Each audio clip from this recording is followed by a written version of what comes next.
Bonjour et bienvenue à vous dans cette nouvelle épisode du Psy Divague. Aujourd'hui, je vais vous parler d'un sujet qui me tient à cœur, en tout cas que j'aime bien, et que certains appellent les angles de vue, les manières d'aborder la vie. Évidemment, pour toutes et tous dans l'existence, on va rencontrer des hauts et des bas. Il n'y a pas une seule vie qui soit exempte de hauts et de bas. Il y a des moments où ça se passe bien et des moments où c'est plus difficile, plus compliqué. Et dans cette danse de la vie, on peut repérer sur un plan psychologique deux angles de vue, deux manières d'aborder les choses principalement. La première manière est liée à une croyance qui dit que finalement la vie, j'en suis la victime. Je suis victime de ce qui m'arrive. Et la deuxième, à son opposé, de croire que j'ai du pouvoir sur ce qui m'arrive, que en quelque sorte je suis un acteur de ce qui m'arrive. Si on regarde la première manière de voir, celle de la victime, de croire que finalement la vie est quelque chose que je subis et que je suis le jouet des événements comme une espèce de pion ballotté par la vie, on va voir que cette manière de penser les choses a plusieurs conséquences. La première conséquence, c'est le sentiment d'impuissance, puisque évidemment, si la vie est juste quelque chose que je subis, comme un pion, comme un jouet, bah, je ne peux rien faire. Il y a 2 psychologues, qui sont, voilà, connus dans le monde,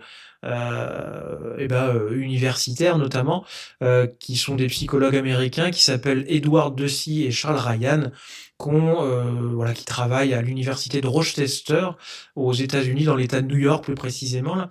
Ils ont étudié la motivation, ils ont étudié, qu'est-ce qui fait que les personnes se sentent bien et qui sont motivées pour, leurs activités. Ils ont repéré qu'il y avait plusieurs besoins fondamentaux et le premier de ces besoins, c'était l'autonomie, c'est-à-dire le besoin de se sentir maître de ses propres actions et d'avoir un sentiment de choix et de volonté personnelle dans ce que l'on fait. Et le deuxième nutriment, le deuxième besoin psychologique important qu'ils ont repéré, ces deux psychologues, c'est le besoin de compétence, le besoin de se sentir efficace et capable de maîtriser des tâches et des défis. Et évidemment, on voit tout de suite que voilà, adopter la croyance que la vie est quelque chose que l'on subit, que la vie est simplement quelque chose qui nous ballotte au fur et à mesure des événements, bah, va complètement à l'encontre de ces deux besoins, puisque je ne peux pas me sentir maître de mes propres actions si je me sens comme un pion, je ne peux pas sentir du choix dans ce que je fais, j'admets que ma volonté personnelle n'a aucun intérêt, elle n'a aucune efficacité, et donc ça va à l'encontre aussi du sentiment de compétence. Je ne peux rien maîtriser. Et tout cela va générer un sentiment d'impuissance. C'est intéressant parce que ce sentiment d'impuissance, il a beaucoup été étudié par deux autres psychologues aussi américains, notamment Seligman et Mayer. Seligman étant aussi le fondateur du courant qu'on appelle la psychologie positive, qui est une psychologie qui étudie euh, les invariants, voilà, les déterminants d'une vie heureuse et du fait que les gens se sentent bien. Et avant de faire cette psychologie positive, de la fonder, il a beaucoup étudié justement ce qui menait à la dépression notamment, et il a découvert que un des grands facteurs était le sentiment d'impuissance, qui mène à la dépression, qui mène à la baisse de l'estime de soi, qui amène aussi les personnes à ressentir de la frustration, de la colère, beaucoup de passivité évidemment, puisque si je ne peux rien faire, bah, à quoi bon agir, à quoi bon m'évertuer à m'agiter dans tous les sens, et ça génère du stress, et évidemment, avec toutes les conséquences du stress, notamment des baisses de bien-être, et notamment physique aussi, de système immunitaire. Et donc ce sentiment d'impuissance va être finalement corrélé à une plus grande sensibilité aux maladies. Une autre conséquence de cette perception, de cette croyance que l'on va être victime de la vie, c'est souvent une colère, je l'ai parlé, le besoin d'une réparation qui va venir de l'extérieur. Alors, dans notre société, il y a ce qu'on appelle la justice. Voilà, il y a des événements dans lesquels les gens sont victimes, en tout cas quand ils sont commis par d'autres personnes. Il y a aussi des systèmes qui vont essayer de réparer. Quand il y a des accidents, quand il y a des catastrophes naturelles. Et donc, il y a plusieurs systèmes dont la justice fait partie dans notre société qui tendent à réparer. En fait, en tout cas, qui peuvent avoir cette fonction-là. Sauf que ces mécanismes-là ne répare pas psychologiquement, puisque la réparation, elle est toujours intérieure, même si elle peut être facilitée par l'extérieur. Donc je ne dis pas que la justice n'est pas utile, je ne dis pas que les fonds financiers en cas de catastrophe naturelle et d'accident ne sont pas utiles. Je dis simplement qu'ils, à mon sens, n'agissent pas directement sur le sentiment de réparation que peut ressentir quelqu'un qui se sent victime. Et j'aime bien la métaphore de la blessure pour parler de ça. Si vous êtes blessé par quelqu'un ou si vous vous blessez en tombant, eh bien, qui est-ce qui guérit? Est-ce que c'est l'autre personne qui va vous guérir de cette blessure, avec ses excuses, avec tout ça? Évidemment non. Est-ce que c'est le sol sur lequel vous êtes tombé, qui va guérir votre blessure? Évidemment non. Ce qui guérit, c'est votre corps, ce qui guérit, c'est vous-même. Et d'une autre manière, finalement, quand on se sent, victime et blessé par la vie, eh ben, la guérison, elle vient toujours de l'intérieur. Et donc on voit que, ce mode de pensée, de se sentir victime a plusieurs conséquences importantes, en termes d'impuissance et de se sentir toujours blessé. L'autre mode de pensée qui est à son opposé, qui est celui qui est à son inverse, c'est celui de croire que j'ai du pouvoir sur ce qui m'arrive.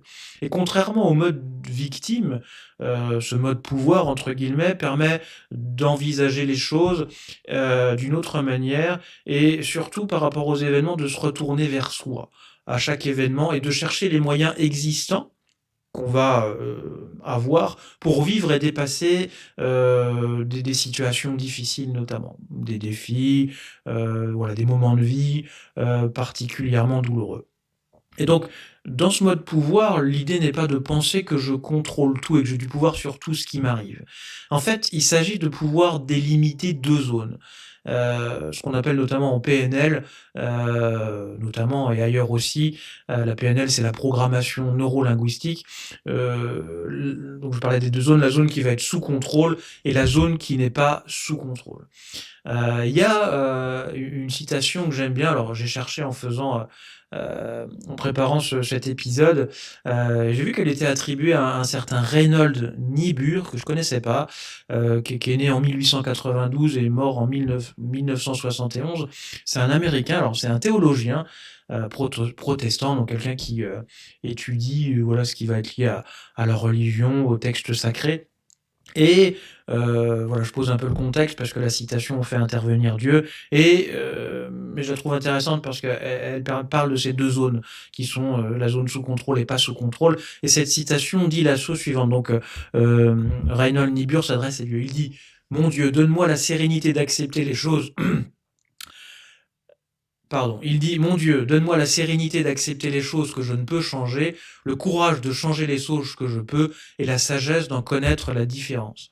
Et cette devise, j'ai appris aussi en préparant qu'elle était, adoptée qu'elle avait été adoptée par les alcooliques anonymes. Et finalement, faire la différence entre ces 2 zones, c'est, reconnaître, qu'il y a une partie qui est sous notre contrôle. Une partie que l'on peut changer, que l'on peut bouger. Évidemment, pour faire référence à la théorie de Deci et Ryan, dont je parlais tout à l'heure sur la motivation, directement, ça va permettre de nourrir ses besoins d'autonomie, de sentir qu'on est, qu'on a du choix, qu'on a de la possibilité et le besoin de compétence, le sentiment qu'on est capable de faire bouger les choses, et donc nourrir ce sentiment d'autonomie et ce sentiment de compétence vont amener, eh bien, un bien-être, vont amener plus de motivation. Et donc les personnes qui sont dans cette mouvance-là, ce «mode pouvoir» entre guillemets, vont se poser des questions. Elles vont se poser 2 questions principalement: «Qu'est-ce que je peux faire maintenant? Qu'est-ce qui est en mon pouvoir? Qu'est-ce qui dépend directement de moi?» Et paradoxalement, se poser ces questions, ça invite et ça permet aussi d'accepter ce qui n'est pas sous contrôle puisque évidemment dans tout événement, hein, c'est parce que je suis pas en train de dire qu'on contrôle les choses complètement, il y a une part qui est pas sous contrôle. Évidemment, c'est pas vous qui décidez du temps qu'il fait. Par contre, vous pouvez, décider, de la tenue que vous allez mettre. Vous pouvez décider de garder une humeur positive, bien qu'il pleuve. Si vous vous sentez victime de la pluie, bah, vous tout de suite vous tombez dans la dépression. Et donc, ce mode pouvoir va amener du bien-être, psychologique finalement avec les effets, inverses du sentiment d'impuissance. Donc on va avoir moins de stress, on va avoir plus de plaisir, plus de motivation, plus de joie à vivre les choses. Donc plus de bonheur, la confiance en soi va monter, l'estime de soi va monter, on va avoir des comportements plus positifs pour sa santé, on va prendre plus soin de soi, et on va avoir un meilleur système immunitaire et donc moins sensible aux maladies notamment. Et aussi, on va mieux faire face aux événements difficiles parce que on va garder le cap, on va garder le point de mire qui va être ce qu'on contrôle. Je voulais mettre ces deux points de vue en parallèle avec deux autres états d'esprit finalement qui ont été mis en avant par une autre psychologue, toujours américaine décidément aujourd'hui, on est beaucoup aux États-Unis, une psychologue de l'université de Harvard aux USA, donc voilà, c'est pas la dernière université, c'est le moins qu'on puisse dire, et donc elle a mis en avant, en exergue deux états d'esprit. Le premier état d'esprit qu'elle a appelé fixe, et qui caractérise les personnes qui croient que leurs qualités fondamentales, telles que leur intelligence ou leur talent, sont des traits statiques et immuables. Finalement, ils sont arrivés avec un jeu de cartes à la naissance et ils ne peuvent plus rien faire dans ce jeu de cartes. Donc, ça rejoint finalement ce mode victime. Voilà, ils ont des qualités à la rigueur et des défauts, que c'est comme ça, on peut pas les bouger. Et donc, on sait que ces personnes, elles ont tendance à vouloir prouver leur capacité, à rester assez rigides et à éviter les défis par peur d'échouer, parce qu'elles se sentent menacées par ce qui peut arriver.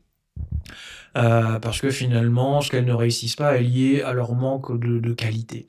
L'autre état d'esprit, c'est l'état d'esprit que cette psychologue Carol Dweck a appelé l'état d'esprit de croissance.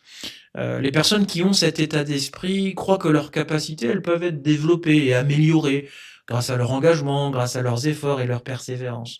Et de fait, elles vont du coup accueillir les défis comme des opportunités.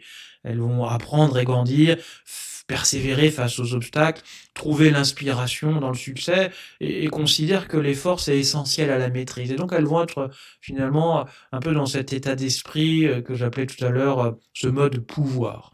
Et donc, on voit tout de suite que entre ces deux modes, qui sont vraiment des choix personnels, vous avez le choix de penser que vous êtes le jouet de l'univers, vous avez le choix de penser que vous avez une personnalité, des qualités et des défauts qui sont immuables.